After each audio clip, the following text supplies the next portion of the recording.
Moi, il y a deux choses. Passer du temps de qualité avec les gens que j'aime et mon travail qui se trouve à être ma passion. Je suis monteur, réalisateur, des fois producteur, et quand j'ai un peu de temps libre, je suis chroniqueur cinéma à la télé et sur le web.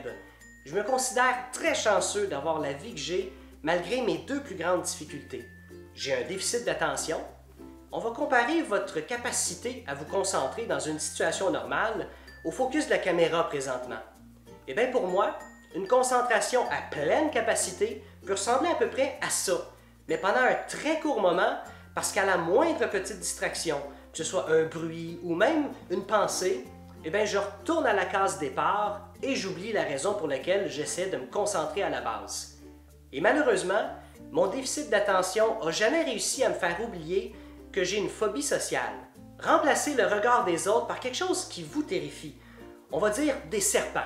À chaque fois que vous sortez de chez vous, chaque personne que vous croisez, même ceux que vous connaissez, sont suivis par des serpents. Et même si vous êtes terrorisé, ben vous devez le cacher. Vous ne voulez pas que les serpents s'aperçoivent de votre présence, se dirigent vers vous, vous attaquent, ou même pire, entrent dans votre linge pour pondre des œufs. Et quand ça m'arrivait, eh bien, j'avais souvent des crises de panique. Et ça, les symptômes sont différents d'une personne à l'autre, mais en gros, c'est votre corps et votre tête qui vous envoient comme signal que vous allez mourir, mais pour de vrai. Ça va vous paraître étrange, mais j'étais persuadé que tout le monde ressentait la même chose que moi. Par exemple, aller dans un party entre amis, ben ça c'est au moins une journée de stress et de préparation mentale. Mais quand on me proposait une soirée qui commence dans un restaurant pour se terminer dans un bar, là je me posais des questions.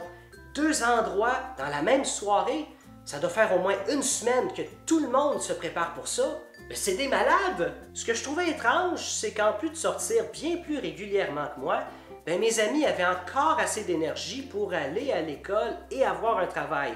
Et ça, pour moi, ça n'avait aucun sens. J'ai eu deux jobs dans ma vie. J'ai été plongeur chez Mike's pendant 3 mois et mon dernier travail, en 2002, ben j'ai lavé des machines à pain pendant 7 mois chez Multimarque. J'ai jamais été renvoyé, mais je démissionnais quand j'étais plus capable de supporter le stress que demandait la préparation mentale pour aller au travail. Quand j'ai commencé à faire des crises de panique dans des lieux publics à 20 ans, ben moi j'étais persuadé que je commençais à faire du diabète. Je me suis pris en main, j'ai été prendre une prise de sang, puis j'ai changé mon alimentation. 4 mois après, ben, même si on m'avait confirmé que j'étais en pleine santé, mon diabète, lui, était hors de contrôle à chaque fois que je sortais de chez moi. C'est pour ça que j'ai arrêté de sortir. Quand j'ai compris finalement que je faisais des crises de panique, j'ai été chercher de l'aide, mais j'étais encore totalement inconscient que j'avais une phobie sociale. J'étais tellement inconscient qu'à 27 ans, j'ai été passer une entrevue pour être animateur de foule à l'émission En direct de l'univers. Et heureusement, l'entrevue a été une catastrophe parce que j'étais encore sous le choc d'avoir pris le métro pendant l'heure de pointe. À 28 ans, on m'a appris durant la même journée que j'avais un déficit d'attention et une phobie sociale. J'étais extrêmement heureux parce que tout à coup, j'avais des réponses qui m'expliquaient en grande partie pourquoi j'étais si différent de tout le monde.